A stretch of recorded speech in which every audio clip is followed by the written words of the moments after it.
দ্বিতীয় মেয়াদে যুক্তরাষ্ট্রের প্রেসিডেন্ট হিসেবে শপথ নেয়ার পর ডোনাল্ড ট্রাম্প বেশ কিছু বড় ধরনের ঘোষণা দিয়েছেন।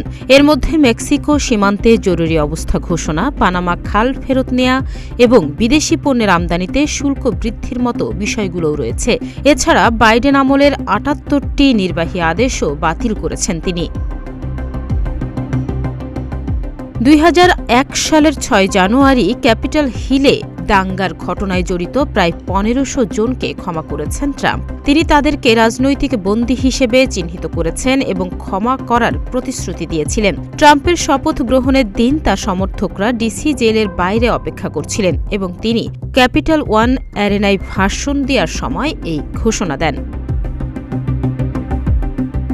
তবে এই ক্ষমার ব্যাপ্তি এবং দোষী সাব্যস্ত ব্যক্তিদের অন্তর্ভুক্তি নিয়ে এখনও পরিষ্কার কিছু জানা যায়নি। ২০০১ সালের ৬ জানুয়ারি ক্যাপিটল ভবনে হামলা চালিয়ে ট্রাম্প সমর্থকরা কংগ্রেসের যৌথ অধিবেশনে বিঘ্ন ঘটায় এবং হামলা সংঘর্ষে ৫ জন নিহত হন। ডেমোক্র্যাটরা ট্রাম্পের বিরুদ্ধে অভিশংসনের উদ্যোগও নিয়েছিলেন, কিন্তু সিনেটে ২/৩ ভোট না থাকায় তিনি শাস্তি থেকে রেহাই পান। তাহনিয়া ইয়াসমিন, প্রতিদিনের বাংলাদেশ।